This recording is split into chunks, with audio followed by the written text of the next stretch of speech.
Welcome to Popcorn Psychology, the podcast where we watch blockbuster movies and psychoanalyze them. My name is Brittany Brownfield, and I'm a child therapist, and I'm joined by... Ben Stover, individual therapist. Hannah Espinoza, marriage and family therapist. We are all licensed clinical professional counselors, also known as therapists, who practice out of Chicago. Even though we are licensed mental health professionals, this podcast is purely for entertainment purposes and to fulfill our love of dissecting pop culture in all forms. Please remember that even though we are all licensed therapists, we aren't your therapist. If you are struggling with mental health symptoms, please find a local mental health provider. So today we're going to finally be talking about Fight Club. We've gotten, I think since the birth of this podcast, we've been getting people asking us to talk about this movie, bringing up this movie. I think this movie is also on the tip of everybody's lips whenever psychology and movies are talked about in the same breath. So we're finally doing it, guys. We're finally doing it. And boy, howdy, is it a lot. I think this is our third fan request of the season so far. Yeah, I mean, I guess it makes sense. We're in season 2, so we're finally having enough fans to make requests. Which, thank you guys for listening. And by the way, those of you that are listening, please take a second and rate and review our podcast and any others that you listen to. It goes so much farther than you could possibly imagine in getting us into more people's podcast viewing and more people listening. So thank you for those of you that have done it, and please take a second to rate and review us. Unfortunately, we now live in a world where everything is based on algorithms, hashtag robots in the future are scary. And so in order for people to find us in the algorithm, you got to review us up. But anyway... And we've been getting your guys' reviews. We read them to each other. We share them in our group text. I did a whole Instagram story about all the lovely reviews we've gotten lately. We've also been getting a lot of emails lately, which we really appreciate and share with each other with much vim and vigor. So Agreed. Fight Club. Wow. What a mess. What a mess. Huge mess. So many Maybe things. the messiest movie we've watched so far in terms of, we could talk about, if we really wanted to touch upon every psychological, therapeutical, thing in this movie that made me, clench, we could talk for 9 hours straight. Yeah. For real. Definitely. This could be a mishmash soup of stuff. Yeah. It could. There's so very much, and so much of it is just not accurate. And I'm gonna make a conscious decision to also not get too on a philosophical high horse too talking about it, because so much of also is very based in opinion. You know what I mean, about how I feel about things too. Yeah. And so trying to so if something does come out of our mouths that feels a little saucier than usual, it's also a very heightened political time right now too. Just this morning, my hometown had a mass shooting in Dayton, Ohio, so.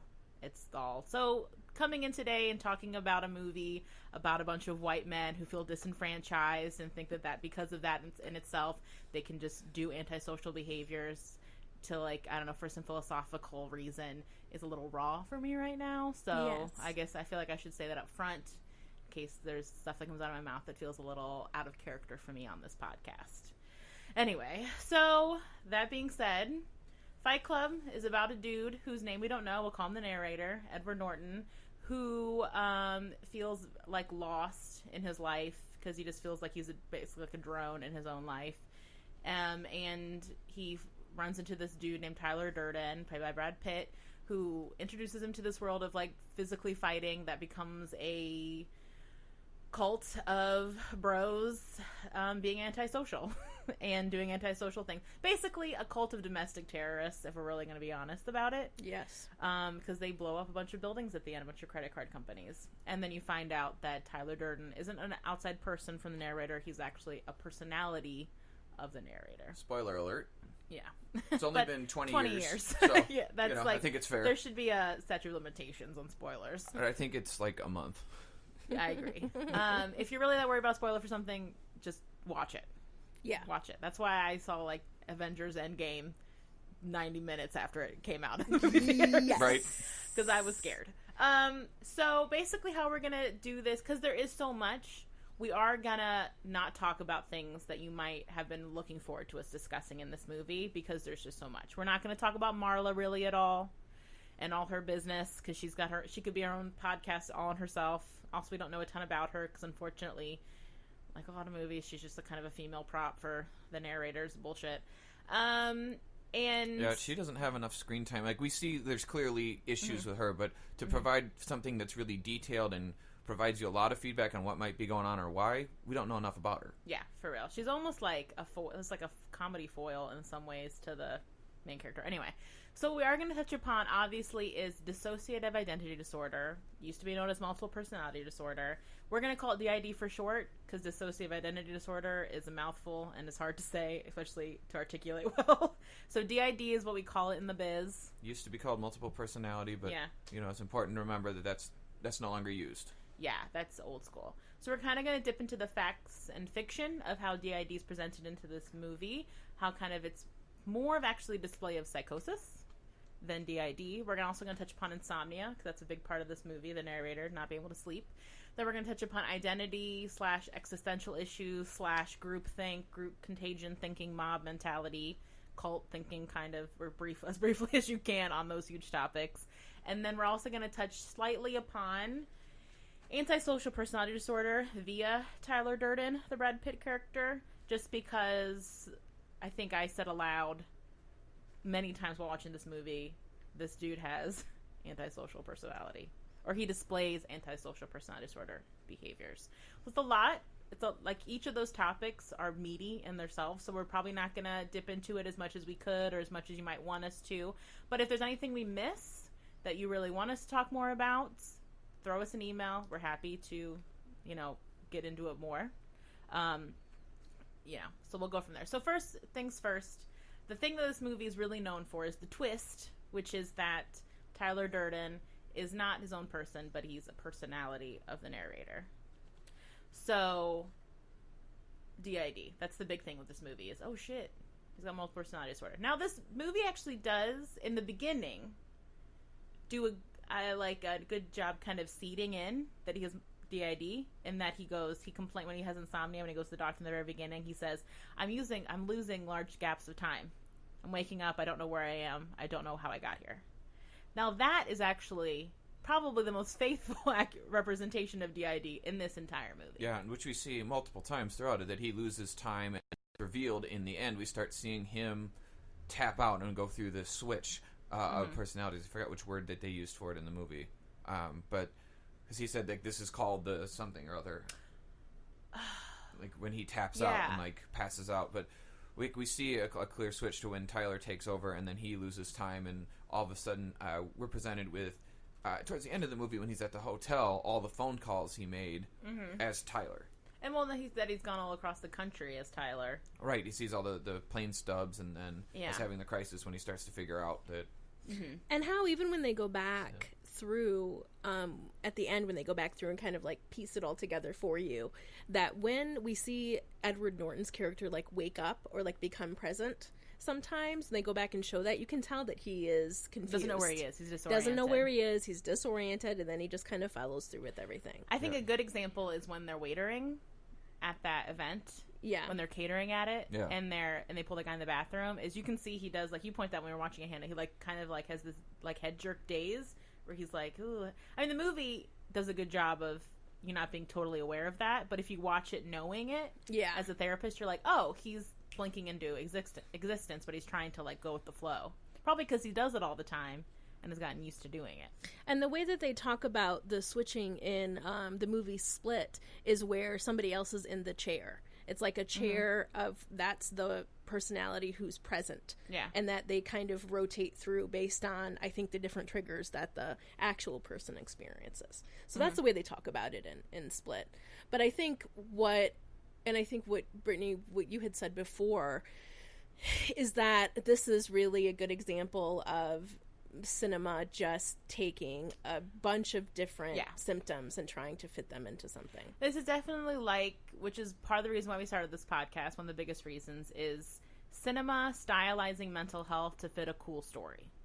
Yes. Kind of doing a grab bag, which is really more Chuck Palahniuk, the writer of the book, but which I haven't read, so it might be differently presented slightly, but is kind of taking the bits and pieces of mental health and just fitting it in a way that makes a cool, because it's a cool story. I'm never going to argue that Fight Club, the whole shock when I first saw it of that's his personality, that was a wicked story. Granted, I was 18 and didn't know anything about psychology yet. Yeah, absolutely. Right. But I mean, I remember really liking this movie, but anyway. I liked it too, and we'll talk about my reaction to it later. Yes, we will. But I think also it's I guess another fact of it is that Tyler as his alter, which is what you call another personality in therapy, like psychology, you actually call it an alter, is does kind of personify what alters can personify totally different personalities than you.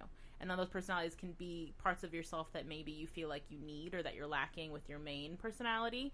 Because a big thing we don't know about this narrator is nothing about him really. Besides like when we're introduced to him in this story and the fact that his dad like skadooshed when he was little, we don't really know anything about him. Because for almost every time with DID, a big part of it is you go through a trauma where you split personality-wise to protect, so the alters are protecting the main personality from trauma.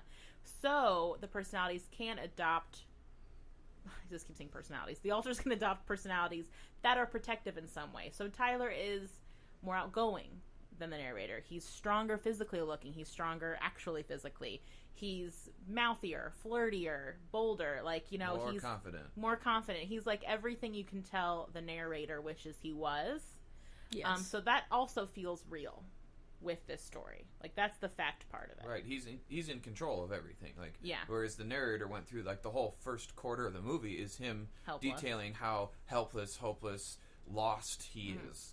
Tyler doesn't need anything. He doesn't need anything that society asks of him. He doesn't need to live in a place with running fucking water, really. Like, he doesn't need IKEA. He doesn't need consumerism culture. He doesn't need all this stuff that the narrator's wrestling with. Nope, none of it. He's very much like the depiction of the absolute masculine identity that the narrator wishes he had with I am all that is man, I am the Bear Grylls, I am the guy who, except the Bear Grylls seems to be a nice person. Like this guy. But he takes on this hyper masculinity that like the narrator details throughout the first part of the movie that he's lost completely. Yeah, he feels like he never had. Right. And I think too another way we see kind of the protectiveness of Tyler as his alter too is him trying to make space between him and Marla. Because Marla's a mess. I mean, poor Marla, but she's also like a hella mess. Yeah, she's got what's going on. And so I think, in my opinion, the fact that all the relationshipy stuff kind of goes through Tyler. I mean, you could argue that it's because Tyler's more sexually adventurous and like more like bravado. He could get a girl and the narrator couldn't. But part of me also thinks it's because, and that's why he tries to eliminate Marla at the end. I think that's like the alter trying to like protect the narrator from Marla. Like, you don't need her. She's a mess. I handle Marla. You know what I mean? Like, I think it's like, there's a scene in the hotel at the end. Yeah. When he's like, Marla's no good. Like, you don't worry about Marla. I'll take care of Marla. And that feels more like what an alter might do.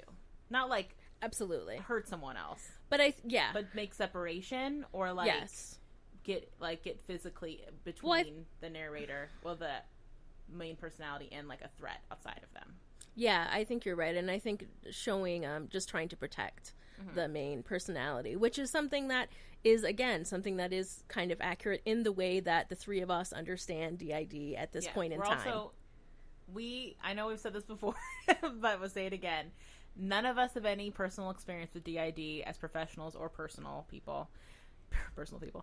None of us are very well versed in DID. So if you're someone who specializes in DID, have DID yourself, know someone with DID, even anecdotally, like, we would love like input about this. If we're wrong, we love to be like, I love to learn that I'm wrong if I'm learning something educational. And we have no pride about correcting ourselves if need be. No, and I mean, this is an extremely rare disorder. Some people don't even believe that it exists. Yeah, in our field. However, I'm going to go from the standpoint that it does exist because it's in the DSM, and we're going to operate from that. We're not provide personal opinions because we haven't seen it, but we're also a small sample. I've had a few people in my office who've thought that they might have it. I disagreed. Personally, they had some dissociative trauma for sure, but not to the point that they were reaching different personality types. Because we've talked about dissociating in the podcast before, but just like a quick refresher. when you dissociate, it's you do lose time and like, or you can you can dissociate without like having another personality. Like I work with people who have trauma. Well, dissociating is you just kind of like space out. You can lose time.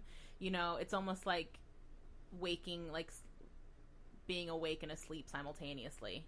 Yeah. And you're just space cadetting. Right. Yeah. But you're not becoming another person at that time. You might just look like you're zoned out. Right. Yeah. Or you that happens that's pretty common with PTSD and stuff. Dissociation is very common with PTSD, where people feel like you're part of your body, like apart from your body. Right, having out of body experiences, or like feeling like you're kind of watching yourself on a screen, or that you're feeling like you're not connected to your body, where you don't feel things that really happen. There's a lot of things that could fall under dissociative disorder or fall under PTSD and dissociative symptoms of that don't meet the criteria for dissociative identity disorder, where you're actually splitting parts of your personality. And so the big difference with DID, which is in the DSM, which we do see in this movie, is that when you lose time, you do also, like, actions are being done that you're not aware of. Like, I can't remember what the DSM says specifically, but it is like, you are, like, there are different personas. People tell you about things that have happened that you don't recall. Are you acting in a certain way that's different from yourself? Giving out personal information that's different from your own?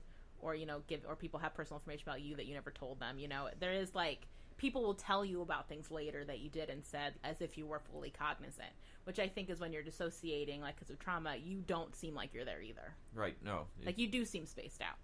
Whereas this, you are a fully fledged active person still, but just not acting like yourself. And you might have done things or said things that you don't sound like you, that you don't recall. That's the big difference, too. Waking up from a dream where you did stuff. Right, and like one of the things that we see in this movie that's totally inaccurate is that usually when people are interacting with they don't have like a lot of interactions with the alters, like we see where they're like seeing a physical manifestation of it, like he sees Tyler and interacts with them. That's more representative of psychosis. Yeah, and that is something that people do know. I was Googling, like, a fiend last night in, like, the American Psychiatric Association and stuff about DID. Because I was like, if you have DID, like, are you that cognizant? How can you be that cognizant of another alter but not cognizant that it's an alter of you? You know what I mean? Yeah. I think you can talk to them like voices in your head, but you know it's a voice in your head, is what I was able to kind of discern when I was looking up DID, like, anecdotally from people who have it, or even like research about it. But I couldn't find any examples of talking to someone outside of yourself as if that was a person outside of yourself and not realizing that was an alter. Either you're it seems like, and like I said, correct us if we're wrong, it seems like either you're totally not aware that you have alters, period, until like you get stories later, or you're losing time and you're trying to figure that out. And that's when you don't know that you're even having alters, or you are aware of it, but it's more like their voices in your head, but you know that their voice, there's like an alter, but it's not a separate person that you think's not of you. Does that make sense? Either you know that they're it makes sense. Of you, I mean, not. Yeah, or you don't know at all. Yeah, and I think that what they show in this movie is that he can have an interaction with an alter, which is just not something that would happen. Like, that's just unrealistic. That's just part of movie. The idea for it to fit the story and for it to have the twist that they want it to have at the end, I think. Yeah. And so, but really what we're seeing is much more indicative of someone who's experiencing psychosis. So psychosis is a break from reality, which I know that we've talked about before.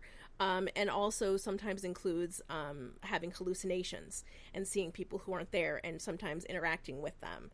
And so, that part of it makes sense. Like if he's experiencing psychosis and doesn't have DID, then that part is accurate, but it's not accurate in regards to symptoms of DID. Like that just doesn't happen. It's not something that we read or found anywhere where it explains that would be a possibility. Because it's almost like because even if he was having psychosis and DID, the psychosis, like the hallucination of Tyler, wouldn't be also a personality of himself. As much as I know. You know what I mean? About the situation. I don't know how much comorbidity exists about DID and psychosis, if it does at all. I'm sure there's comorbidity about everything, or the possibility. I think delusions are far more common in the research that I've done. Again, I'm happy to be wrong here. I don't think... We're all like trying to couch ourselves very much about DID. Right, like trying to be cautious because like my areas of expertise do not include DID. Very rarely does any therapist like. I think there are some, and I think that might be the only thing that they do. Yeah, there are people. I mean. There are a number of people that specialize just in this, but I am not one of them. And like one of the things that like you see often is like you don't see the characters in movies even where they try to represent DID, which is usually not done that well, except maybe Split. But where they show characters like interacting with people that aren't there, like usually my understanding is that they might have delusional beliefs about themselves, or the alter might have a different interpretation of reality that could be seen as a delusion, which a delusion is a false belief, whereas a hallucination is seeing or hearing or feeling or smelling or tasting something that isn't there. Yes. Well, because, I mean, from what little I know, personalities aren't, alters aren't fully fledged people. So that makes sense that they might have a whack perception of reality because they're there for a purpose. You know what I mean? They're not fully fledged in terms of they're not based in their own reality. I have to tell you that right now I'm hearing Joey Tribbiani say that's whack in my head right now. I don't belong to the Church of Friends. I know you don't. I know you're the Church of Seinfeld. I don't even know what you're your division with that is like. I'm surprised I know that his last name is Tribbiani, to be honest. Yeah, I just thought the same thing. I was like, oh fuck, do I know that dude's last name? Yeah, I guess so. But that's whack. PlayStation is whack. I feel like that's that? what I heard. I don't even know that he says that. Yeah, that's how little I'm removed. He says that when he's trying to convince everybody that he can play a 17-year-old, and they're all like, no. Ew. I think about... He's like 32 at that point. They're like, nah, bro. I think more about the Hannibal Buress meme where he goes, whack. So I think what we're kind of seeing here is it seems like, I don't know if this is Chuck Palahniuk's doing or David Fincher's doing, or whoever wrote the movie, if that was David Fincher and or Chuck Palahniuk or somebody else entirely. It is like they mashed Psychosis, like hallucinations, with DID. Think of it like A Beautiful Mind, and how and that, Russell Crowe, John Nash was always talking to someone like they were there, and then the twist of that movie is that they're not really there. Another spoiler alert, but that's an old movie too. It's like how that's being presented in this movie, but then the extra twist is that not only is that hallucination, but it's also it's also personality, and you're doing all that stuff. Yeah. Because in Beautiful Mind, like, he sees the other people doing stuff, but they're not really interacting with the environment. You know what I mean? And they're not an extension of his personality in any way, really. Like, they're two, like, one is like a friend and one is a little girl. Like, it's a completely different, it's just completely different than what we see portrayed in Fight Club. Even though we never see Tyler and the narrator interact with other people at the same time in the film. Yeah, one's always laying back. Right. Like, and I think that is probably more of an accurate, in the scenes where he talks about fading in the background and Tyler being in the forefront, that's more of, like, I would say, an accurate portrayal of DID, how people experience it, which is like what Hannah was saying, is like you kind of recede the spotlight to, like, the main, whoever's taking the main floor. Yeah. But again, it's like the level of cognizant, aware he is of when Tyler is in the main floor does not seem accurate. No. At all. That's the part that seems the super most false. Yeah. Is how aware he is of Tyler at all times, to the point that he thinks Tyler's another person. Right. Sometimes alters are aware that each other exist. Yes. But it's not to the point where they do a lot of interacting, like, that person wouldn't like that. They're aware of how that person would interpret things, but not so much having a direct interaction with each other. And usually there's more than one in DID. Yes.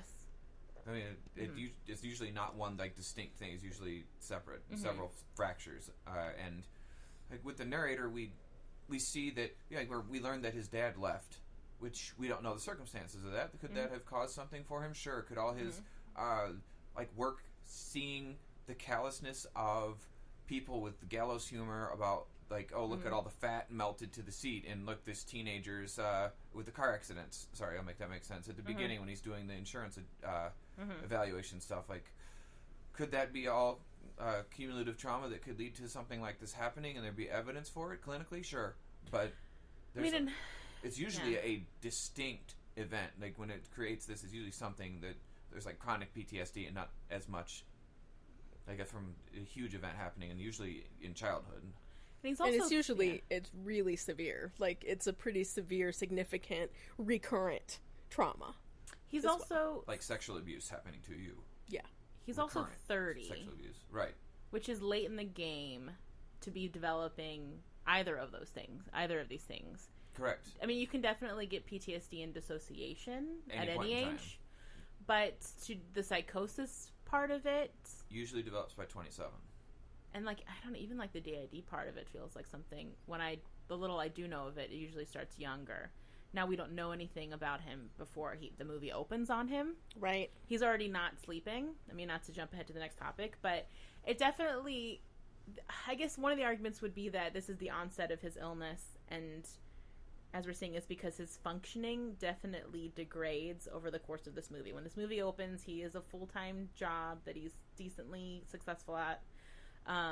He has a comfortable, nice apartment. He's enough that he makes enough money that he can spend it on shit he doesn't need, like all this IKEA furniture. He doesn't have a social life, which is functioning an issue-ish. But yep. But even when he goes, I don't know. He's so some of the things we look for when somebody is, when their functioning is dropping is how, like, their cleanliness, how often they're eating, how often they're sleeping, if they're engaging with the world in any way. And he's a isolated guy who doesn't really seem to have anybody who supports him or anyone that he talks to on a regular basis besides his boss. And by the end of the movie, he is living in a condemned house that doesn't have running water. He doesn't care. He doesn't care. He looks disgusting. Like, it looks like he's maybe not cleaning, not taking showers, I mean. His hygiene is bad. His hygiene is bad. He has, he gives himself that burn, like you start to have weird marks on your body. There's so many things that you can tell that he's just not, like, just doesn't give a fuck about anything. And how that really can be an indicator as a therapist that something is going on with this person besides of what they're presenting. Like, seeing somebody who you see on a regular basis who, like, doesn't look like their hair has been washed in a week, or maybe... or just any of those things are really big indicators that something else is going on and that they're really struggling to maintain a functioning level. And I think not even that he starts to just look shittier, but his regard for how he looks also is a part of it. Like, he starts showing up to work with, like, no ties. His shirts look dirty. They're stained. He looks rumpled. His face is beaten. He's beaten. He also doesn't seem to care that he looks like shit or have any concern that he's coming to work looking like a pile of trash. He flashes those bloody teeth at that group project guy, which is also, like, his social functioning is tanking if you think it's okay to do that stuff. I think it does make me, not to get on a thing, but, like, what the messages the people that made this movie are trying to think, because it's like he is looking more and more like shit. But they're also, as, like, his functioning, the graph is going down. But the story actually kind of tries to send this message of, like, he's getting cooler or something. And also, I feel like, yeah, but also Tyler is getting more and more flamboyant. Like, his outfits are getting a little bit more bonkers. Like, he has more jewelry on. Like, I feel like he is descending and Tyler is continuing to be cooler and more intense and also clearly having more control over him. Yeah, so it definitely, like, he shows the signs of clear, like, degradative functioning, like you were saying, Hannah. Yeah. Like, even, like, where he's living, like, he doesn't try to get another apartment. He just moves into a condemned home that has stagnant water in the basement. He's brushing his teeth with brown water. I don't know what he's eating in that gross-ass kitchen. He's not washing his clothes correctly. He's washing his clothes with dirty toothbrushes in the dirty sink. Like, he just is, like, accepting. He's becoming more and more accepting of a shittier and shittier and grosser life. Yeah. And acting like, I mean, this is also the message of the movie, acting like it's because he's becoming anti-establishment. Right. No, dude, you're just, like, losing your grip on, like, social mores. And and I get this, well, that's the point. But, like, not entirely, dude. Because, like, you're getting more and more, like, I just kept thinking, like, if I show up to work on a regular basis with, like, black guys and stuff, like, I mean, as a woman, it's a little different, but, like, as a man, like, what would your boss think of you? Like, I mean, I think, as always, this is a scenario in which everyone is just like, his boss doesn't think anything or say anything to him, really. And how how unlikely that is. Again, like, I think especially as therapists, can you imagine like coming in and trying to be a therapist and having like a bloody face or having bruises all over? Like, your clients would be like, what the fuck is going on with you, man? Like, it would be but professionally for us it's a lot different too. Presentation but he goes around the country representing his company at like accident sites. Yep. Yeah, so it's like, and he just has no awareness. And again, I think, you know, just continues to not have be aware of how he looks to everyone. Which in itself, you could argue is like more of the psychosis, like break from reality. Yeah. Like he's getting less and less connected to how he's coming off, what he looks like, acting like a regular person, and like trying to fit into mainstream society. Yeah. And he gets...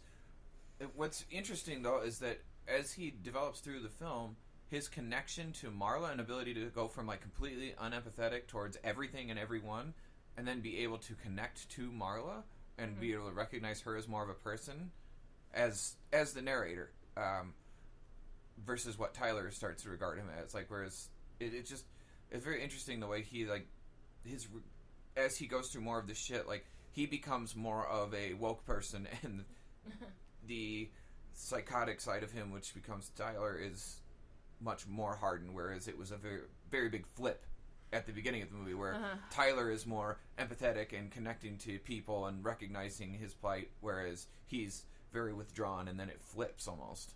Well, it's like, I mean, symbolically what it is that the narrator is the sanity within him, and he wakes up kind of to the situation, and his sane part of him's fighting with the insane part of him. Right. You know? Which isn't hella creative, but whatever. Yeah. Yeah. So, I mean, if we want to get to the next topic, which is insomnia, that's how the movie kind of starts, too, is he's not sleeping. And I think what is a good thing to point out is if you are sleep-deprived enough, and insomnia goes on for long enough, you can develop psychosis. It can be a byproduct of lack of sleep. The general research behind it is that no human being is known to have died from staying up. So the thing the doctor said in the movie where this can't kill you, which I thought was like what? Really? I thought you definitely could, but I did too. Same. There's no human that's been known to have died just from not sleeping, but there's been increased rates of other causes of things that have caused death. So it's more likely to result in death if you don't sleep, because then your body systems aren't functioning properly. But that by itself is not known to have caused death. But it does kill lab animals after 32 days. Yeah. Oh, rats at least. Oh, good. Well, what are you gonna do? Go ahead, Anna. You go ahead. Sorry. Okay, so, but with insomnia, one of the things that we see really start to happen is the way this movie is shot and the way it represents it is really kind of visually more accurate. It kind of painting a visual picture, at least, of what the experience is like, where you feel disconnected, not knowing if you're actually sleeping or not, if you're awake, having dissociated moments. Like, the experience of continued prolonged insomnia can produce a almost fugue state where you're not sure. It makes you feel crazy. Right. You're not sure where you are, what's real, what's going on. You are more likely to develop psychosis like we see in this film. That part is, unlike the DID, accurate. Mm-hmm. And then feeling like the irritability, you know, feeling on edge all the time. Like, also insomnia can get more insomnia because then you get anxiety about falling asleep, which keeps you awake. And then it's like, that can be like a round robin experience. I had a thought on the tip of my tongue about it, and I can't remember. I don't know if people are aware that insomnia can cause those things, that it isn't something that's just like no big deal and it would just resolve itself. Like, having insomnia is a very stressful, anxiety provoking experience, and it can make you really struggle to maintain your independent living skills, like not being able to sleep and not ever being able to feel calm, or not being able to let your brain rest at all, is something that's very hard to deal with. And I think you're right, Ben. I think they do a good job of kind of showing how disoriented he could be, even just from that. Like, leaving out the DID and the psychosis, like, his insomnia is intense enough where, like, it seems as though he definitely would be showing some disassociation and all the things you guys already talked about. Mm-hmm. Mm-hmm. Yep, absolutely. And this, I do like that aspect of this movie. I feel like this movie and The Machinist, I don't know if anybody's seen that. I haven't, but I've always meant to. like, do a fairly reasonable job of representing it. Machinist is more trippy than this, but it's pretty. I don't know if he did them both, but I just think I'm never in the mood to like watch The Machinist because it just seems so dark. It's very dark. But I'm like, when I'm like very, kicking very it, when I dark. finally have some free time to like chill out and like recoup my energy, I'm like, you know what I want to dive into? The Machinist. Yeah. Well, and just looking at Christian Bale in that is tough because Yeah. that was right before Batman, and he must have lost like 100 pounds. But I think he and Edward Norton, like, they're both so skinny. Like, that's another part of it too. Like, it really starts to beat up your body. Yeah. Like, you're just not taking care of yourself. I mean, like, as cliche as it is, like, sleep is such a touchstone of like all of our well-beings. It is, and it's a big part of mental health first aid to be watching for how much you're sleeping. And if you're not sleeping enough, it can cause mood disruption. It can cause psychotic features depending on how sleep deprived you are. It can cause dissociative states and dissociative fugue even. And it's a shame that the doctor didn't recommend therapy. When he sees the doctor in the beginning, absolutely. They just, I mean, I get what he's saying. Like, you don't need. I like that he discourages medication. That he says, sniff this stuff, try to do this, like, try to have like good sleep hygiene, as we say in the biz. Yeah. But he could have also said, but maybe you need to see a counselor because, like, a lot of insomnia is also. I mean, insomnia is a symptom of almost, I feel like, every mental health diagnosis in the DSM. Like sleeplessness, trouble sleeping, too much sleeping. Is could be a possible symptom of everything. Yeah, it's definitely one of the things, like, when I'm doing an intake with someone, it's like the maybe third question that I ask. Yeah. How was your sleep? Like, what is your sleep like? Do you have a hard time staying asleep? Do you have a hard time falling asleep? And it's rarely unaffected. Exactly. And almost always somebody there have some disruption. And I was actually just remembering that when I had to switch to third shift when I started grad school to work a job while I went to grad school, and I got shingles, and I because I couldn't sleep, and I also couldn't regulate when I was hungry. I was always hungry but never hungry. It was it was like a really weird like month and a half where like I couldn't really, my body just could not get used to being on third shift, and how weird that felt. And it makes me think of this, and that was maybe like a couple weeks of experiencing that until my body finally was able to kind of regulate a little bit. So it really throws off your body's ability to kind of give you the correct signals of like, this is when you're hungry, this is when you're tired. Like, your body is very confused. And so, which I think, we see. Oh, for sure. I mean, I know Edward Norton lost a bunch of weight for this role, but I bet you he isn't eating. I mean, they show Starbucks coffee. I think that's more like of this movie, like materialism. Yeah. But I'm sure he probably drinks a lot of coffee, which also can give you like a false feeling of fullness too. Yeah. And it can be an appetite suppressant in itself. So like. And also the idea that, somebody who has insomnia is probably going to drink a bunch of coffee so they can fucking stay awake because they're exhausted all the time. That's what I mean, yeah. It's so, like a cycle. Yeah, it is. And then but then the problem is, which I think we talk to, when I talk to clients about is, well, how much coffee are you drinking during the day because of how tired you are? And that your caffeine intake could have. And it's just all so connected. And I think, again, is one of those really base human things that we just have to have. You have to be able to get a certain amount of sleep. In order to function. And that'll be something as a therapist that I'll tackle before anything else with the client. Absolutely. Is we got to get your basic needs. We got to get your sleeping and your eating under control, and then we can worry about everything else. Yeah. And Maslow's whatever hierarchy of needs, which is looks like a food pyramid. On the bottom is basic needs like food, shelter, clothing, sleep, stuff like that. Because it's the idea that psychologically you have to get those things down before you can build upon it. Or before you can have the capacity to really work on other things and practice coping skills and practice grounding skills. Or how do I get a boyfriend? How do I make friends? Like, we got to get your sleep under control first. Like, that you have to have that foundation before you can ask more of yourself to achieve those higher goals, I guess is what it is. Like, it's how to be realistic with the client. Yeah. And for them to be realistic with themselves. Right, which, like, with the Maslow's pyramid, like, there's been lots of like back and forth on it within the community of psychology where like, well, I don't know, you don't have to necessarily go through each step, but I feel like the base layer one is pretty much non-negotiable. Like the base two layers, like do you have to have love and belonging to reach self-actualization? Like, I don't know if everyone does. I feel like kind of but Yeah, I think it does. Whoever's against that pyramid, that feels a little whack, man. You might have love, but not necessarily belonging. Then you're just kind of doing your own thing. Like, I don't know. There's arguments that you can make for it. Like, I'm not supporting them one way or another, but like there are arguments that exist.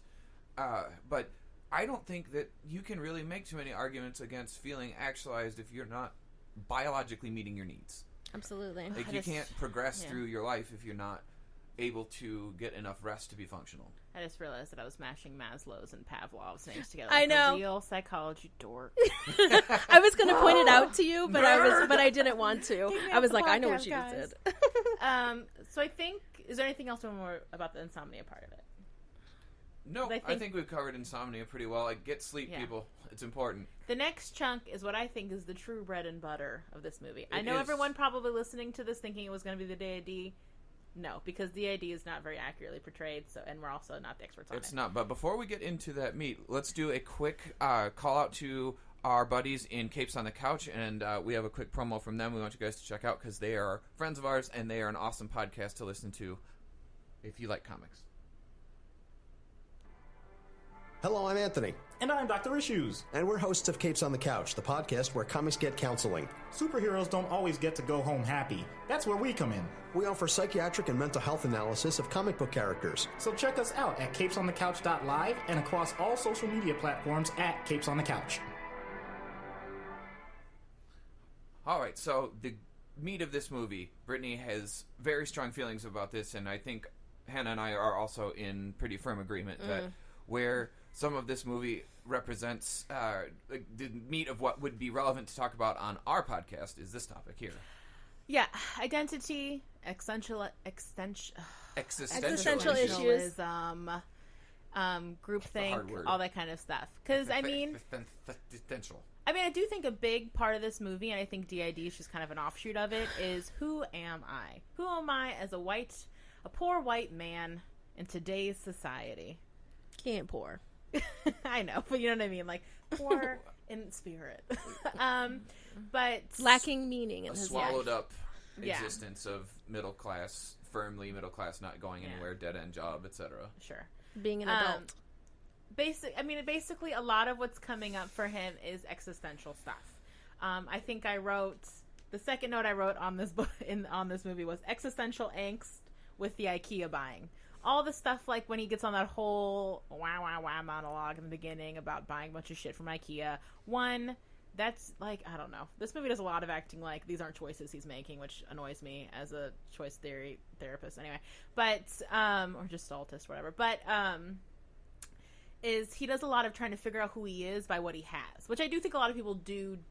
And I'm sure at the time this movie was written, it was on the mind of people when the book was written, because the book was written in 95. Like, you know, it's a time of relative, like, peace in society. So you have, you know, people will dip into these things of, like, am I getting too much materialism? Like, losing, like, a sense of purpose, a sense of drive, whatever. Right, we're post-Gulf War at this point. You know, there's not much going on politically. It's a time of prosperity. Yeah. And so he is but he is a guy that is trying to figure out who he is by what he has, you know, and because it is coming from a false place, he is feeling lost. Like, it's that idea which we talk about with clients, which is you think if I just have this thing, then I'll feel better. I get the thing, I don't feel better. The angst and the dread grows. Absolutely. I mean, we talked about that in past episodes about you think if I get this thing, I'll feel better, and then you get the thing, and then you don't feel better, and you kind of freak. You're worse than when you started because that wasn't the answer you were looking for. So, I mean, a lot of this stuff, too, like, I wrote identity so many times. I wrote identity like 1,000 times. Yeah, there's so much identity. Oh, are you... I mean, like, I was going to say, let's get into the whole support group part of it. Attending support groups of things that are not what he's dealing with. And why? Why? Like, this is definitely an antisocial trait of his. Like, the not connecting to people or not seeing their emotions and using them only for his own needs. Would you argue, though, because he's going to support groups looking for a connection and he's getting something out of that doesn't feel... That in itself does not feel antisocial. He's not doing it for connection. He's doing it so he can sleep. True. It's ends to him. And also he is not taking any responsibility for pretending like he has all of these things and is getting it under false pretenses. Like, this is antisocial. Like, he's going into groups where he doesn't have testicular cancer. He doesn't have cancer, period. There's nothing wrong with him. There's technically nothing. Yeah, exactly. Except and insomnia. He's going to these groups, lying about that, and using up someone else's energy so that he can cry. Like, this is fucking antisocial. And also, he's a fucking prick. But I think Hannah feels strongly about this. But I think it's behavior. I wrote no identity under the attending sport groups things because I'm like, this is someone who's so desperate to figure out who he is, or like he has such little sense of who he is that he's like throwing himself into communities that have nothing to do with him just to feel something because he doesn't have anything going on within him. No, but like that emptiness, the only reason he's even acknowledging that, it's not to make friends, it's not to make connections. Sure. You know, like, it's just so that he can express enough emotional stuff that he can make his mind quiet at night to sleep. Like, I think you're totally right that, like, the experience that they're trying, I mean, this is all a allegory to the Generation X experience, right? This whole movie is about Gen X, which we are not a part of. We are all millennials. Hannah's I do not fucking agree with that. You wait till you're 39. You're in that. You're we're all in it. It's 82 is the cutoff. Yeah. Yep. Go ahead. Anyway, Hannah's gonna stab me one of these days. Because I mean, I think the central theme of this movie is that he's constantly looking for who he is. I'm not in my IKEA furniture. I'm not in my apartment. I'm not in these support. Like, I may be in the support groups, but not really. But at least it helps me sleep. Until he trips and falls into this Fight Club situation, and that's when he really starts to feel like he is himself. It's this guy. Ironically, but it's this guy who's like looking for identity. He's looking for community. He's looking for something that makes him feel alive. Like, he's existential angst out the asshole, I guess is what I mean. Yes. And also, in a way, is also like, poor me. Like, I can't, I can't figure this out, and my life is so meaningless, and no one cares about me, and blah, blah, blah, blah, blah. Like, he is very much in a way of someone who is, who is experiencing maybe like really depressed symptoms where you start to really only focus on how people interact with you because it's so hard to kind of like see outside of that, except for he has antisocial personality disorder. So like, well, I mean, he's got so many things going on. I think it would be hard. Well, just like we said, like the movie mishmashes so many things together, but that he is the way the motivation behind the things that he is doing are so cruel and self-centered and so incredibly had no awareness of the impact on anyone else besides himself. Yes. In a very negative way. Because, I mean, if you really want to think about it, because I guess technically all the cool guy monologues that Brad Pitt's character, Tyler, says is the narrator's voice coming out of someone else. And so it is all this, like, philosophical bullshit about... like, we've been done dirty by society because we were raised by women and it's made us soft, which is, misogynistic and sexist. Not appreciated just on the front end of it. But it is this whole thing where you're right. It's like, I'm only ever seeing everything from my narrative, my shortfalls. Which, we could argue that he is depressed. I mean, insomnia comes with depression and stuff. Yeah. Or it could or insomnia is causing mood issues. Like, that's, like, could be a chicken and egg situation. But he's depressed. I think that there's enough evidence for that. And when you are depressed enough, you can be very egocentric because you're just you're in it and you can't really see outside of it, so you become kind of like incidentally egocentric, and not in a way he's selfish. He is selfish in a way that's different. And that's kind of what I was trying to say, Brittany. I'm glad that you kind of pointed that out, because I don't mean it in a negative way. Like, I think that's why I said because he has something else going on. When you're really depressed, you can do selfish things, but you're not using people the way that he's using people to the extent and to the lack of, because usually way I more see it is when I'm dealing with someone who is really depressed, is they'll do things that they know are not cool, they're egocentric, and they feel bad about it, which then leads more into depressive thoughts, and there's shame and guilt and ... He doesn't give a shit about how he's making it. He doesn't seem to give a shit about how his behaviors are affecting other people. Not 1 ounce of it. Not until Tyler starts to develop, and Tyler starts flipping into more of an antisocial, psychotic feature person that does... like, are not a psychopath. Tyler is a psychopath. Yeah. But as he starts flipping and Tyler becomes more exaggerated, he starts developing more empathy and concern for Marla, particularly Marla. It's not generally like other people. Oh, Bob. It's the person who likes me. He does show once Bob. That was such a gross scene when his head blown out. But once Bob gets murdered, then he gives a shit about Bob and what they're doing and how it's impacting them as individuals. You know, but that's also when he has more awareness of Tyler outside of himself. I mean, like, we could get really, this could be like Psycho all over again, that episode. We're just like, just going down. Because you could also say, because we haven't gotten to this part yet, so we'll just mash it into this topic.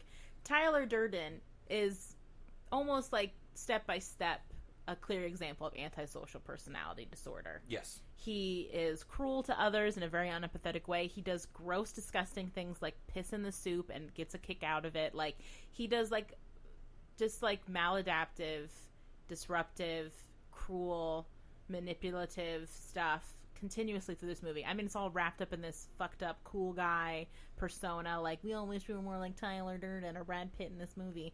But he is like what you would call a psychopath. Like, he is hurting people. He's manipulating, like a cult leader, all these like these guys who are like, I don't know, something's going on with all these guys. We don't know enough about anybody. Well, they're all in this searching movie. for an identity and all searching for different ways to be, masculine or to prove that they're more masculine than others. I mean, essentially, that's kind of... Yeah. I mean, I'm sure this exists, but I would love an article someone writes who does, like, cult research, like cult psychology, this movie and that idea. Because that's what I just kept saying out loud, too. Like, this is a cult. This is a cult. Oh, it's totally a cult. Like, an antisocial cult. And so I think, so we could get in this argument because this movie is a fantasy, really. Is the narrator antisocial? But because that's such a gross thing to think about yourself, does he shove all those traits of himself into this separate identity outside of himself? I mean, but that's when it gets more into like a metaphorical, cinematic art discussion than like what real life mental health would look like. Yeah. You know what I mean? But, because I think, I guess the more we talk about it, the more the narrator itself has antisocial tendencies, which I didn't even think about, so now we're talking about it. Oh, yeah, he totally does. Even we're learning. Even I'm learning as we go. I think he does. What we don't see with him that aren't as pronounced are, we don't see the intent to hurt other people or animals or anything like that. He's missing that component, but he has antisocial features for sure. Yeah. And maybe it's because the story is presented from his point of view, or we're feeling naturally sympathetic towards him because he is our viewpoint. Yeah. And then juxtaposed against Tyler, he does look like the sane, kind one. Yeah. Because he's trying to save Marla's life. He gets up in their face about how Bob dies. He's trying to wake all these guys up that are in this cult. Well, I mean, like in the last 10 minutes of the fucking movie, because he pretty much goes along with everything up until that point, and/or is so disassociated that he's or is whatever they think they're showing. But I mean, I think that part of why this feels, why watching this movie and thinking about the identity and the existential issues, and now I can't fucking say it, of this movie is partially because these are white men who want to feel alive in a specific way, but that the only way as culture, right? The only way that men can present in different ways, or the only emotions that men are allowed to have is anger and aggression. And that's all that those are the only things they're supposed to connect with, and the only way that they're supposed to be shown in the world. And so to have all of these men following this guy who has antisocial personality disorder is very, very scary, but it also feels like they're all men who feel like they have to prove something. Well, I mean, it's a tapping into, they're all people who are looking for empowerment within themselves and their lives, which is very human, not restricted to gender, ethnicity, all that stuff. But like you're saying, Hannah, our society already has this idea, which we've said many times on this podcast, that men are only allowed to feel anger. And like the power through the false narrative that like power is through aggression or through anger, that those things go hand in hand. And so I think what is sad about this movie and all the men in it is that they all are clearly suffering. Yeah. And they find someone who pumps up the narrative that they're already comfortable with, that they already kind of idolize, which is, if I just be more of like what's stereotypical, like a manly man, like this aggression, power through submission and domination. Because I get the idea that they have something within them, they want to get out, they want to feel, but like this narrative that this is the way to do it, you know, instead of, because I mean, this narrator, he obviously needs to cry. He's in these support groups, and he starts crying like as soon as he's like embraced, and that's how he can sleep. So he's clearly has stuff going on that he should just be seeing a therapist. Right. And also but that's also what cult leaders prey on, right? Is that you get a bunch of people who don't have identities and don't feel like they have meaning. There's no meaning in their life or community. And you tell them that they do have meaning and you have meaning to me. And then you follow through with that. And then they'll do whatever you want because they don't have to make any more decisions. And they finally are able to have a place and to feel like they have meaning. And I mean, and I think the identity, even when we go back to thinking about the identity of, especially because a lot of the men who are in the testicular cancer group end up coming to the Fight Club. Yeah. I think all of them do. I don't know if all of them, but definitely a chunk. But yeah, at least Bob. Yeah. And how that is such a specific example of men who probably need to talk to a therapist, but B, are really struggling with their identity as males based on the type of cancer that they have, and how sometimes that can, and how, you know, having cancer and being ill in any capacity can really mess with our identity of who we think we are and who we thought we were and the things that we thought we would be able to do. And what that means to us. And so I think it makes sense that they would go towards something that's more hyper-masculine. As well. Yeah, I can probably be as our white male representative who had testicular cancer. Yes, I would defer the floor to you. Yes. You know, I was fortunate that it did not affect both, which these men in the movie seem to have had, at least some of them, you know, Bob for sure, dealt with, which that throws you into a whole nother category. But I did go through this and experience it, and lost one, which was not a fun day. Ask me about it sometime, and I'll tell you about how fun that process is. But the thing that happens for a lot of people is that you end up going on to hormone replacement therapy because you lose the parts of your body that are producing testosterone, and then you have to artificially regulate it, which can affect your sexual health and your sexual identity. And as a man, like, that's a pretty important part of your identity. Is the ability to have an erection and to be able to have sex is a large part of human experience that can get taken from you from that. If you lose one, it's not as much an issue typically, because your body produces extra and you have enough. But if you lose both, you know, the stuff that we see happen to Bob in the movie can happen. I don't know how as dramatic as developing probably double D-cup breasts that Bob had, but I also think Bob's a parody in this movie. Oh, of course, and a joke. Yeah, which is unfortunate. I think he's like, I think he's both. I don't think he's like all joke. I think it's also like but he's definitely used. I mean, it's called Bob Bitch Tits. Bitch Tits Bob, yeah. Like, he's a joke in this movie. I mean, to a degree, it's also like a sad, like, deliberate, why is the word sticking out? Like, where they're overly exaggerating the point of how much... A parody. That's not the one I'm looking for, but you're on the right track. Yeah, okay. I can't think of the word right now, but the way that this process of, like, having cancer, like you guys are talking about, like, it's a fear that you don't understand unless you've had some kind of disease where you don't know if your body is going to kill you. It's a different kind of fear and a different kind of awareness of life that you didn't have before. Like, fortunately, I did not have to go through a point where I had it so bad that I was questioning whether I was going to be alive or not, but the thought crossed my mind of, like, oh shit, is my body trying to kill me? And to see the way that they were represented in this movie actually pissed me off a little bit.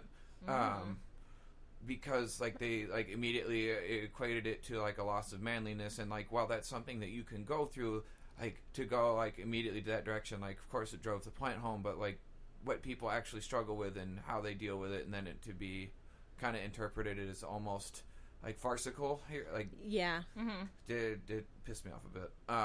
But the existential issues that it drove to, of like the loss of identity, the loss of feeling, the loss of having a sense of purpose, I feel like that is at the core of this movie that gets covered up with all this bullshit that gets thrown into it. Like, figuring out what the actual point of this movie is hard to do because it's masked. Like, well and not well at the same time. Like, absolutely. It both, like, slaps you in the face, but then they throw all this stuff in there to distract you, like the DID, the insomnia, like the fighting, the hyper-masculinity. But then what you don't realize, like, what's really happening here is a guy who's struggling to find his place in the fucking world. And also, I think a recurring theme, which I'll add to all this, is, like, I mean, to put it not maybe super sweetly, is like daddy issues. Like, there's so many like father themes that come up too. Like, they bring up our dads and they say, if you could fight anybody, who would you fight? My dad. You know, that whole like God hates you monologue that Brad Pitt does when he's burning him is very much like clearly talking about your dad. And I think that plays a big part in a lot of people's identity. I'm sure for like men who, you know, get deserted by their fathers, like I'll never know what that's like because, you know, I'm obviously a woman.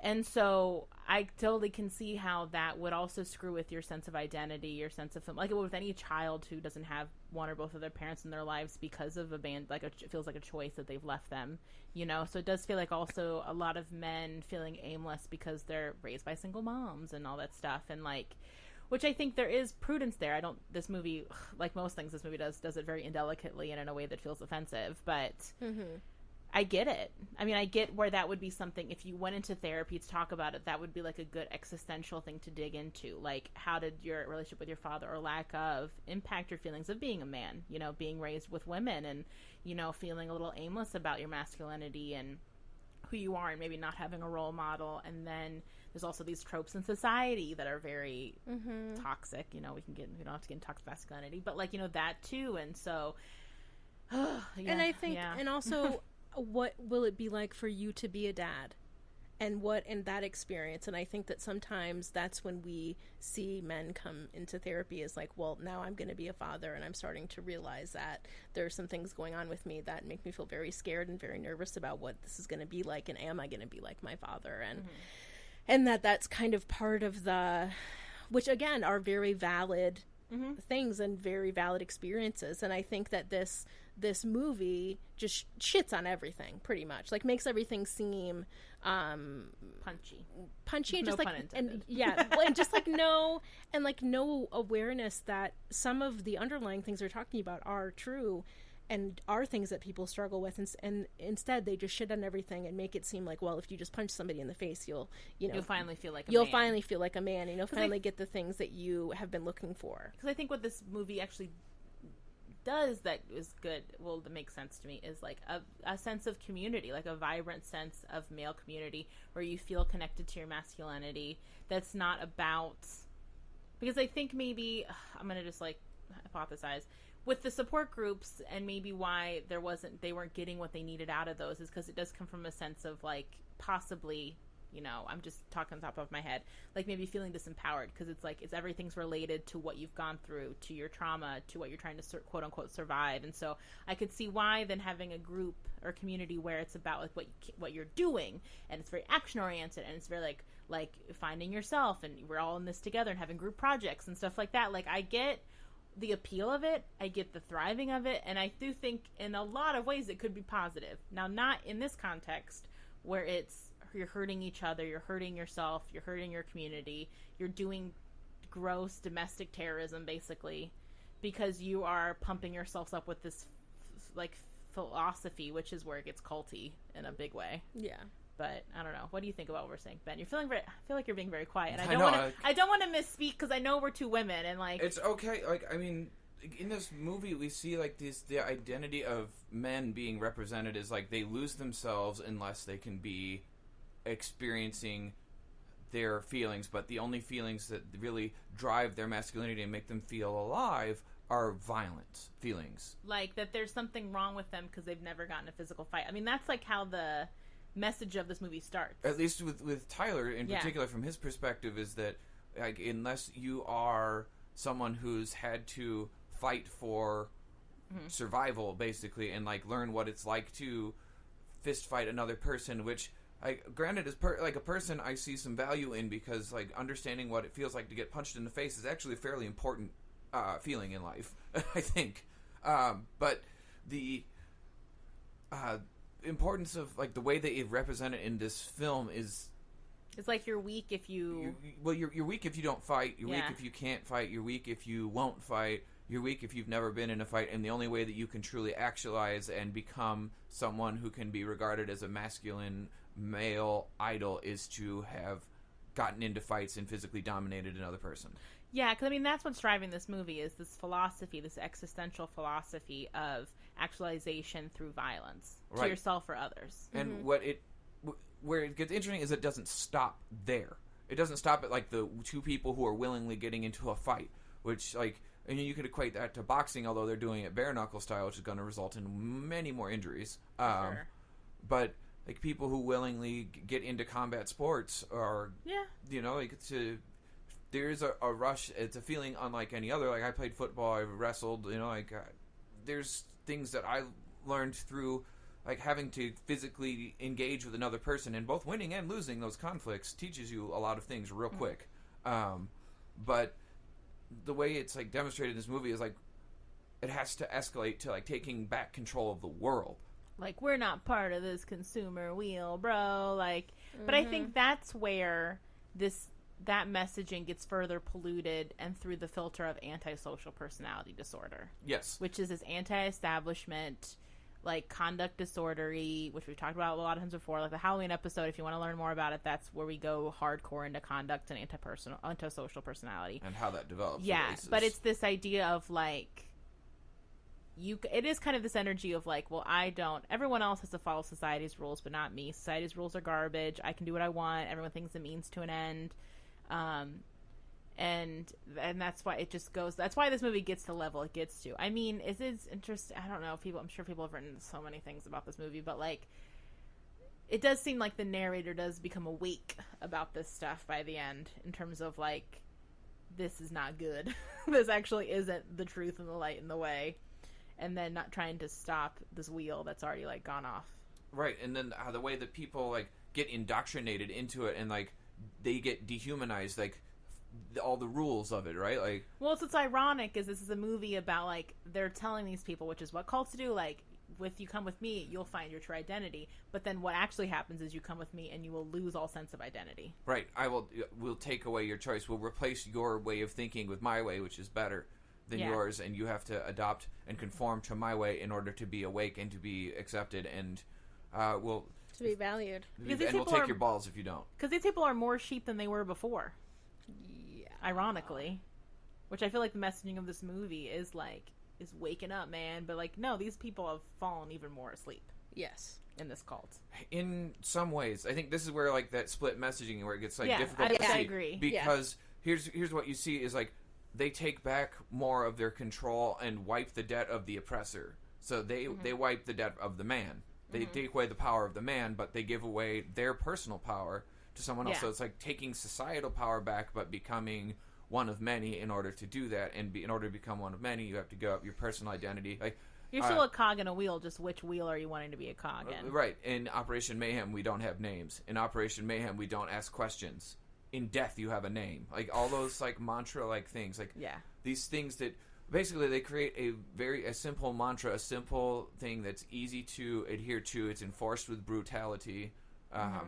And it creates a way to absolve personal responsibility because you're just doing the thing that you were assigned to do. Which is how groupthink starts to happen. It is how we reach the point where we get into that.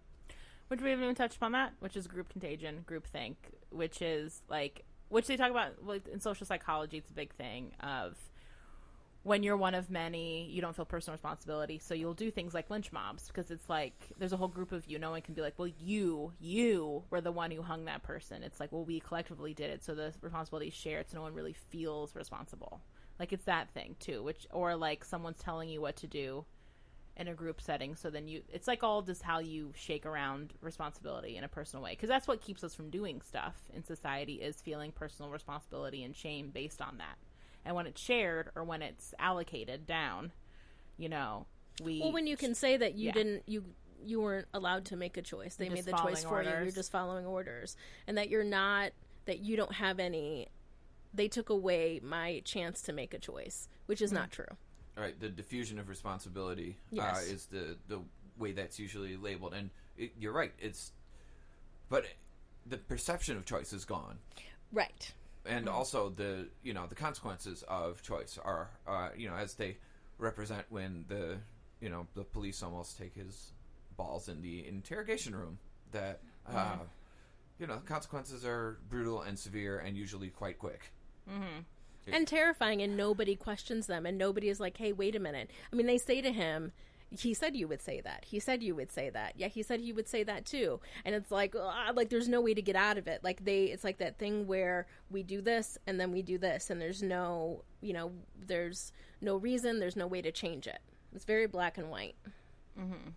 And the reason they use contagion as the word is because it spreads like an infection. And it festers and it grows and it gets worse, and we see it we saw it at the rise of Nazism.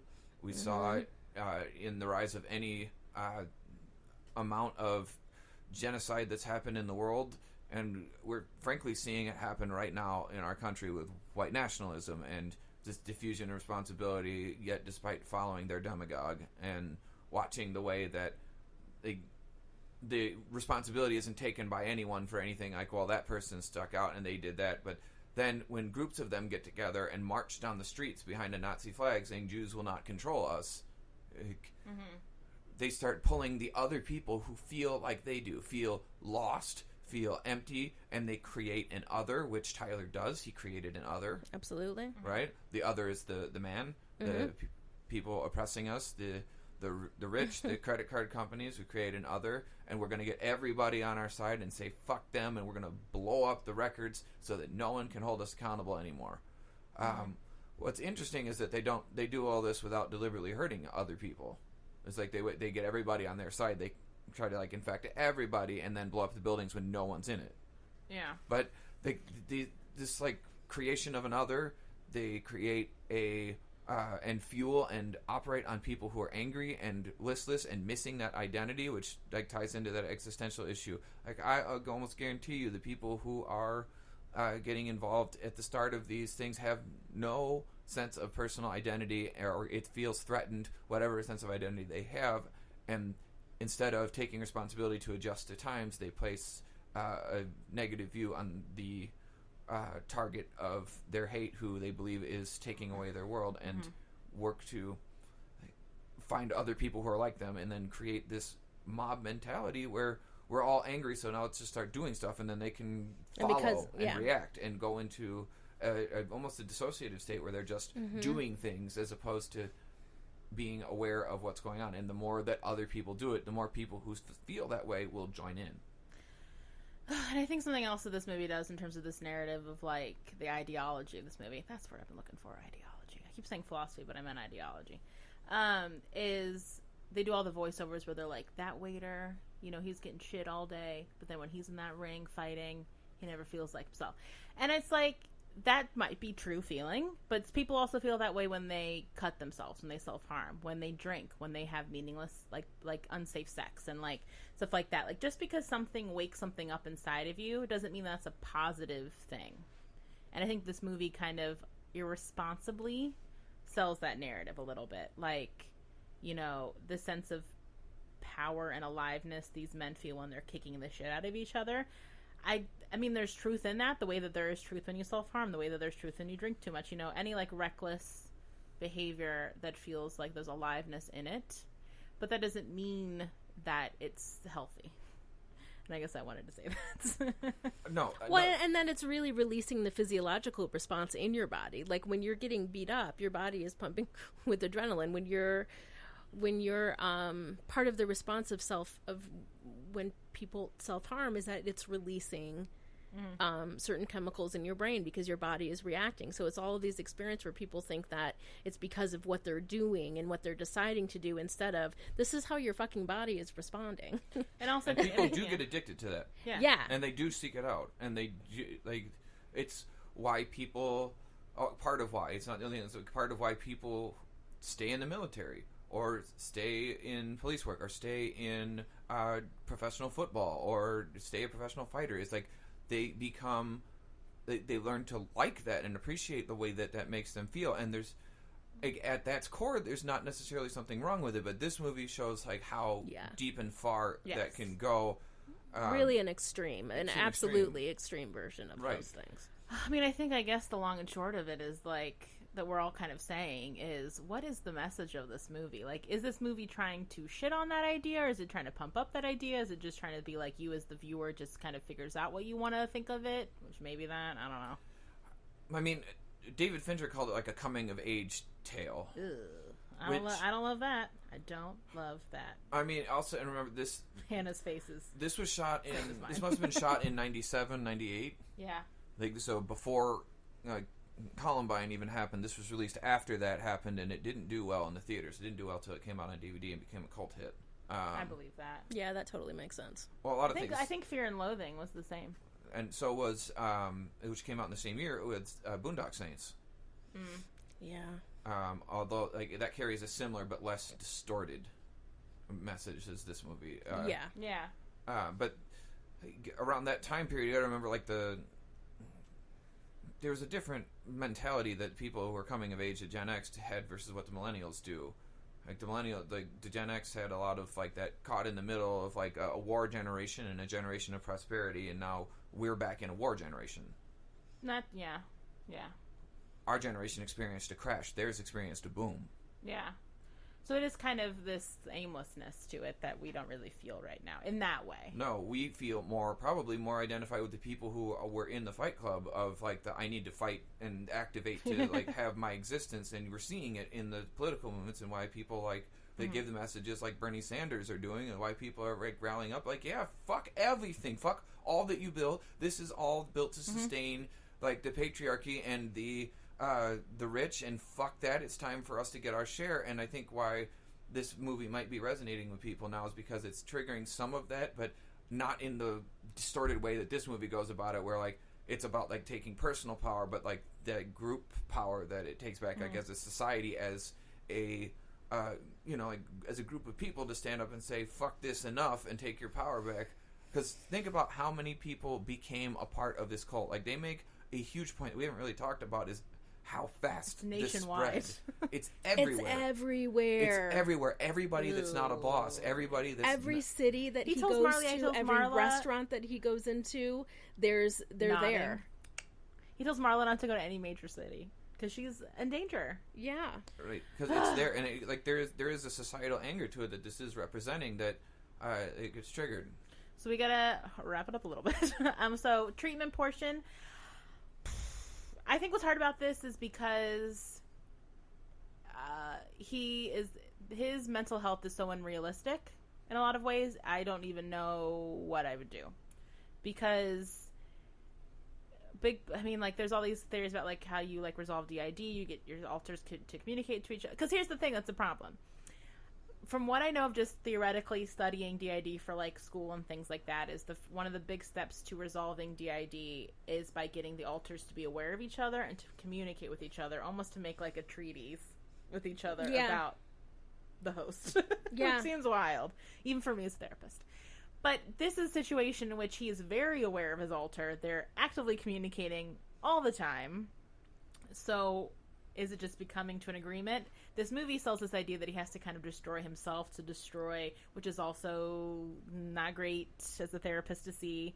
Like, you have to shoot yourself in the face to get rid of your issues. Right, but destroy himself, his teacher, and his God, all three. Which is such like you have to kill your dad kind of thing to become a real man. Whatever. It's very Sith. Okay, calm down. It is. It is. It's not inaccurate. I didn't even say Batman today. Yeah, it's very, like, we can get into mythology if we really get into it. But, because I think with here, it more feels like the first step is finding out really what's up with this dude. Is he just sleep deprived? Is he psychotic? Is he, does he have DID? Like, does he have just a personality disorder that's gone, this, like, mesh with psychosis to make this whole thing? Like, but here's also the thing, like, in terms of the functioning part of it, which we didn't really think about, is he's high functioning enough to create a cult and maintain a cult. So that also flies in the face of like his degradation of functioning, but isn't more cult. Functioning outside of society. He's organizing a nationwide cult. So this movie is such a mess in terms of reality that I don't even know where to start with treatment. I think for me, like treatment, like if we were to look at him realistically and then interpret, like remember, like our main core about it goes back to identity and existential issues. Is treat the insomnia. I starkly disagree with the doctor, who was like, I don't think you need anything. Like, I think actually medicating him so that he could sleep and allowing him to get some sort of sleeping medication would have been a correct decision. Absolutely. For him, like maybe like building that once he's normalized and we can see if he's psychotic or what exactly is going on, which he didn't tell the doctor. So in the doctor's defense, the doctor didn't know he was as he didn't know symptomatic as he is. Well, that's true, but he probably. I disagree with that opinion and would have encouraged him to get a second medical opinion since I am not a doctor. But seems like sleep medication would have been an appropriate intervention here, or an antidepressant with a sedative effect would have been an appropriate intervention. But treat that and then start working on what is missing from his life that helps him feel like a person, helps him feel alive, that isn't, like making a cult that is...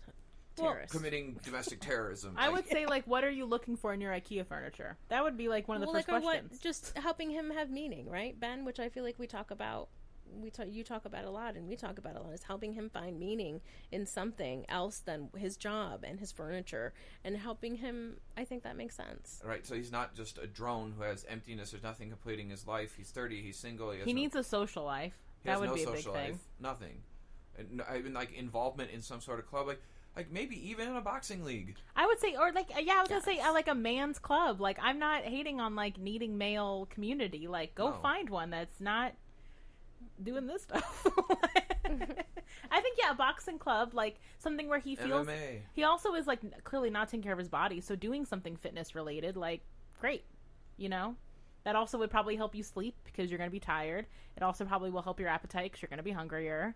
Like, that could do a lot of the basic needs part of it too, on top of a built-in community. Which is why one of the things that is suggested when people come in is when people come in and or see their doctors, to do some kind of physical exercise, because sometimes people who have insomnia or are having trouble sleeping, their body needs to physically be worn out, and because we don't have energy to do anything, sometimes exercising can kind of help that process. Yeah, people will talk about that. Like, I exercise to the point that I'm physically exhausted, to the point where I just can't sleep.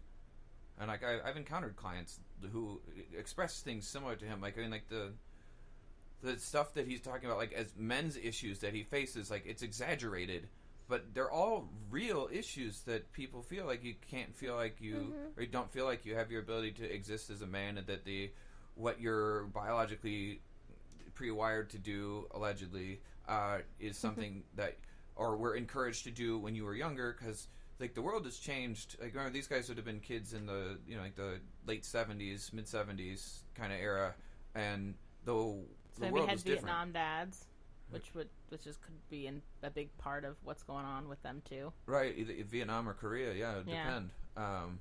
But like to have like the ideas of what would have been masculine, what they would have seen on TV. Was a whole different thing than what we saw now. Like, men crying probably wasn't. I mean, you had John Wayne, like that was the TV here. John Wayne and like all those old school like Western and action movie heroes. Clint Eastwood. These guys didn't show emotion. Yeah, like those would have been the idols that they grew up with. So like it's a whole different world than we saw as men now. Where like the treatment is like you need to learn to experience your emotions. Like you need to be able to feel. Feeling is a part of being, and you can't shut it down and numb yourself to them, which is the whole other point of this movie. Is like, in order to be a man, you have to feel your feelings, which they show like, like when he experiences the full range of feelings and sadness and belongingness and comfort from other people, then he can sleep. But he still rejects that for the more unhealthy identity of being able to beat someone's ass. Yeah, the lack of awareness of him being able to connect the dots of, when I finally get to cry and feel some sense of like communal connection, then I can weep. Right, then things are better. Then better. I can experience some sort of feeling and I can sleep.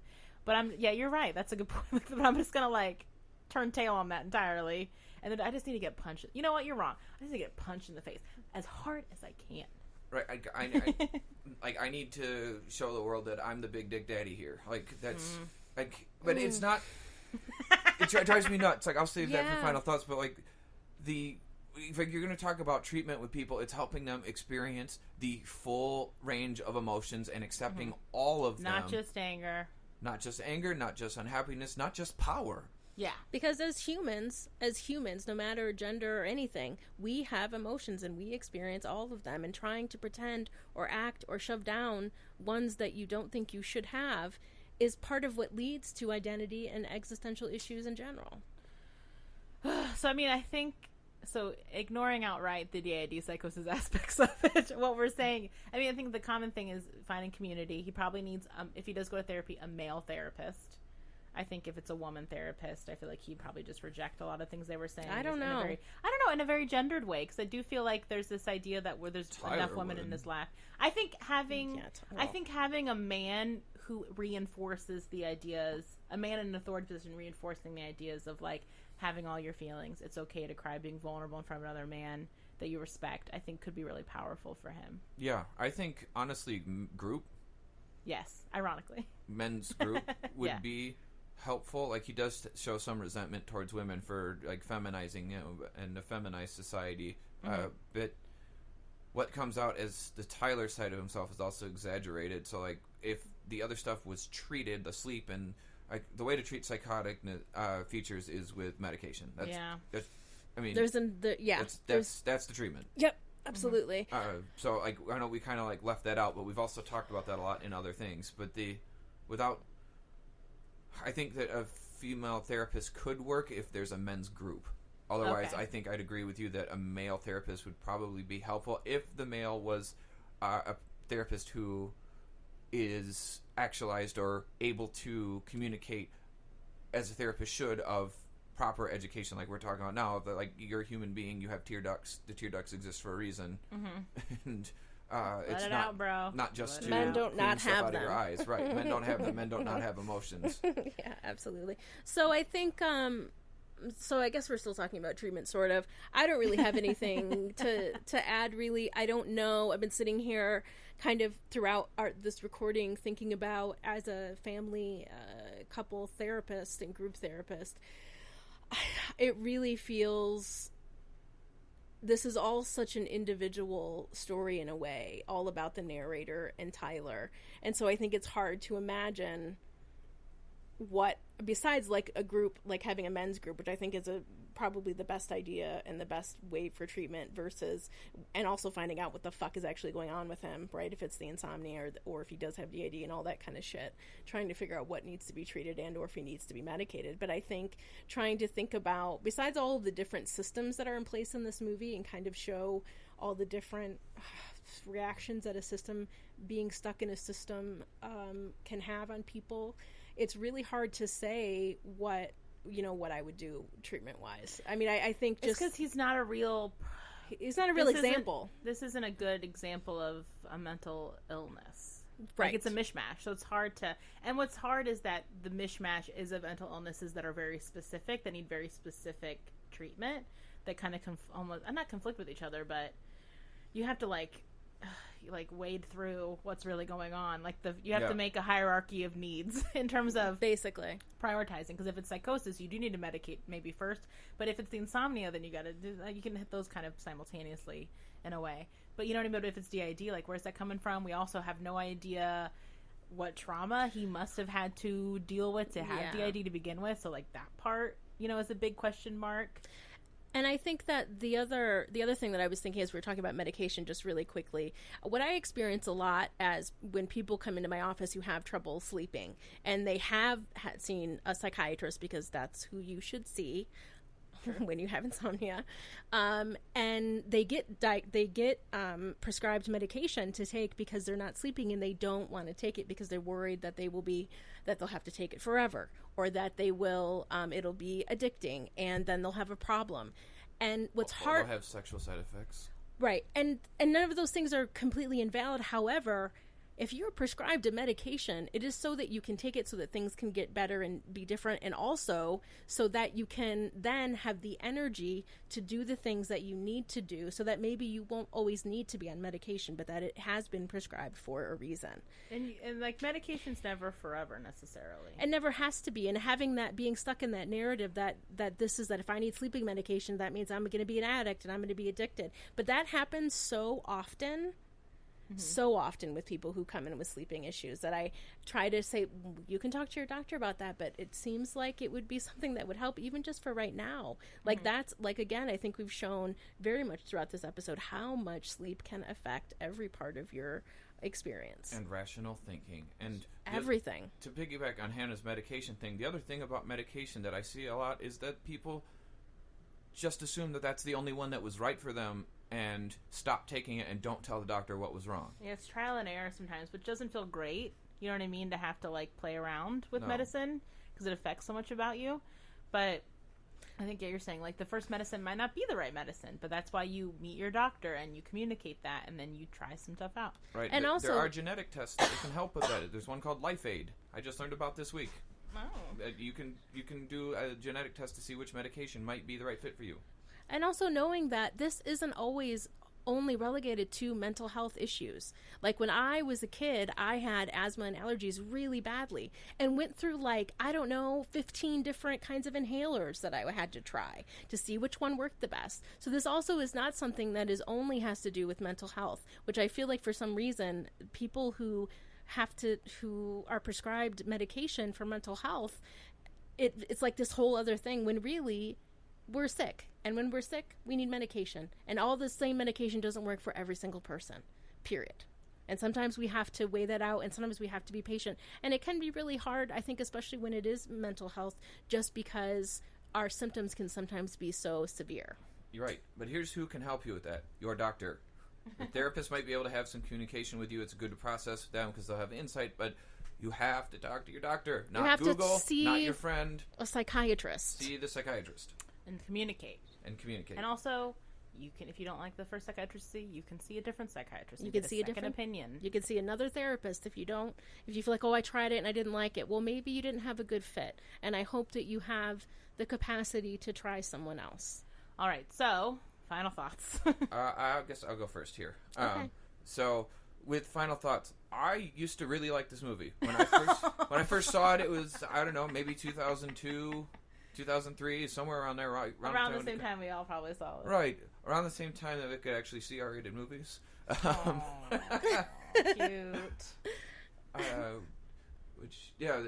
But seeing this movie was, like, I really liked it at the time, because then at that point in time I was, like, young and full of piss and vinegar, and, like, at that, like, right age of, like, yeah, fuck the world and fuck everything, which is interestingly enough where I'm at again, but it's for, like, more of the societal reasons, like I was talking about before. You're like thinking outside of yourself. Like, thinking outside of yourself, but, like, at the developmental age I was when I watched this movie, I felt like not able to identify with the 30-year-old version of a person who's, like, oppressed by the world, like coming into the world and learning, like, how to, like, go from the top of the food chain back to the bottom of it again in college, and, like, go from, like, well, we're varsity football players, and we're seniors now, and we're the cool kids, and we know everything, to back in the world where you know shit about shit. You don't even know what you don't know.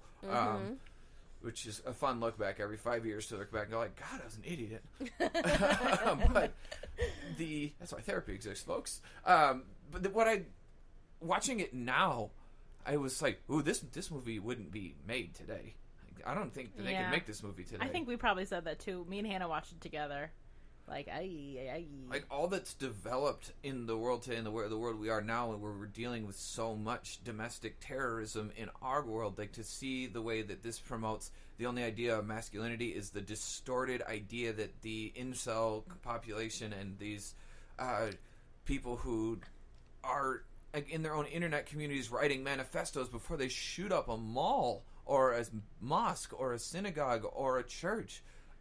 The ideological fervor in this movie coming out of Tyler Durden is scary. It's scary, but it's something that I feel like these people, like, internalize the wrong way. They don't recognize that what this is not an opportunity to paint this as an ideological way that you should be as a coming of age, like it's it's turning that on its head a little bit, and you're not able to see it. Much like, even though I hated the movie, what did we do last time? Fear and Loathing. I hated Fear and Loathing. Like, the idea of, like, what it's doing is, like, turning American consumerism on its head is a part of the movie that a lot of people miss. Like, this movie does the same thing, or it's turning that on its head and showing you how it can be destructive. But I did not enjoy this movie this time. I appreciate the acting is really good, and, like, the way the movie is shot is interesting, even though now that's a bit dated. Like, it created a lot of things that a lot of movies followed later. A lot of things mimicked what this did. Mm-hmm. But I did not enjoy it the same way I used to. Well, it feels too connected to, like you're saying, like what's really going on right now in the world in a way that feels gross. Because a lot of this, I think it's one of those things where I could definitely understand the creators of this movie saying, well, it's supposed to be this mixed message, like yada, yada, yada. But I think the way that this movie has been sold to me by many male peers, and in women peers, female peers too, is cool guy, cool, cool, cool. Isn't Tyler Durden so cool? Wouldn't this be cool to do this? It's like very much wrapped up in a cool guy package. Right. And that's how it's being consumed for the most part. Like, people don't like this movie because it's got an interesting ideological message. And what do you think? Like, people like it because it seems really cool. Brad Pitt's hella ripped in it. And, like... They used to publish his workout. Yeah, that's what I mean. But, like... So insane. I think watching it, I really like David Fincher for the most part. Like, a lot of his other movies, like, I love. Like, Seven... Girl's Dragon Tattoo, even, like, I really like him as a director. I, like, love a lot of his stuff.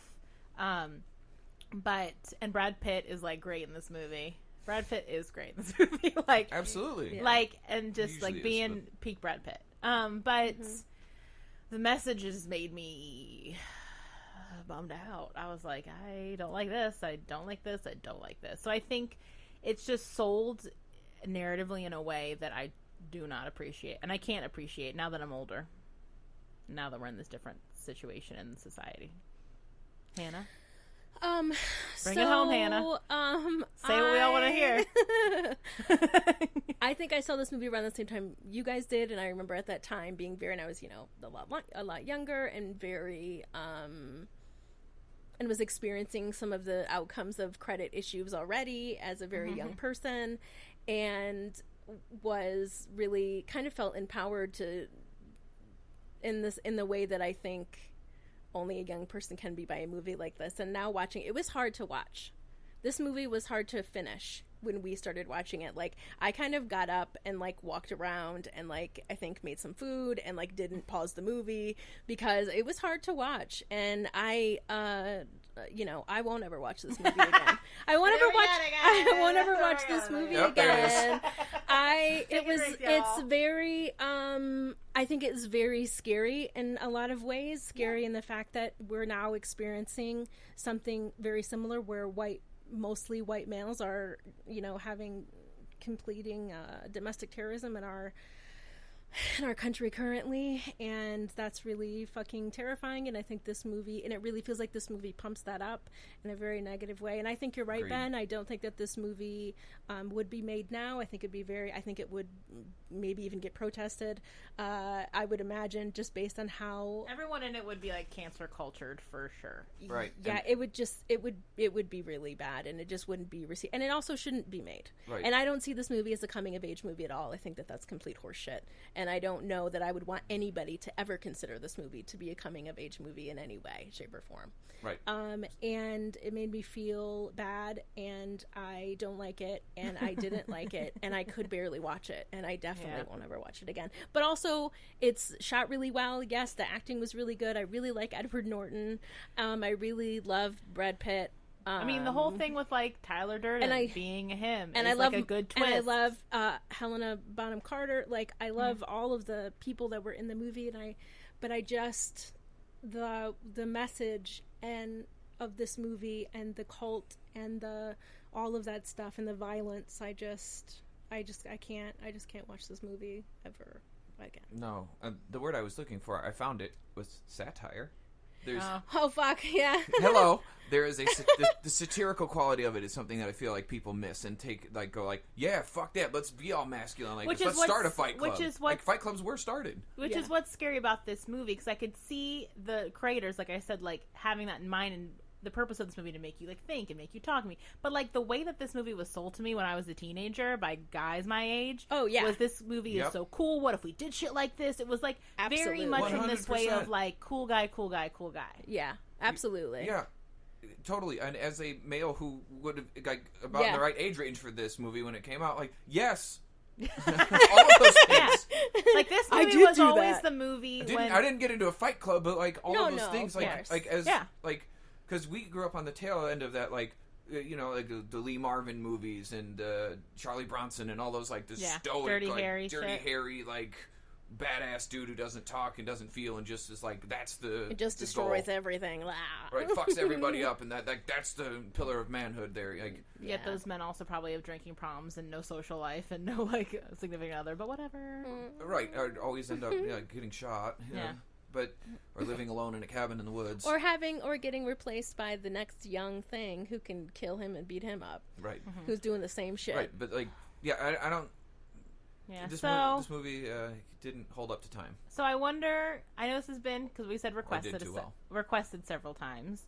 So I'm interested to see. I mean, if you have wildly conflicting feelings about this movie, if you feel like, we're welcome to all input. You can email us at popcornpsychology@gmail.com. You can find us on Instagram at popcornpsychology. We're on Twitter at popcorn_psych. You can find us on iTunes. You can, let us know, because we're, if you got a different message out of this, or if we said something in here that you feel is like based wrong or based right or whatever, find us and let us know. We'd love to have that discussion. So yeah, we will see you later.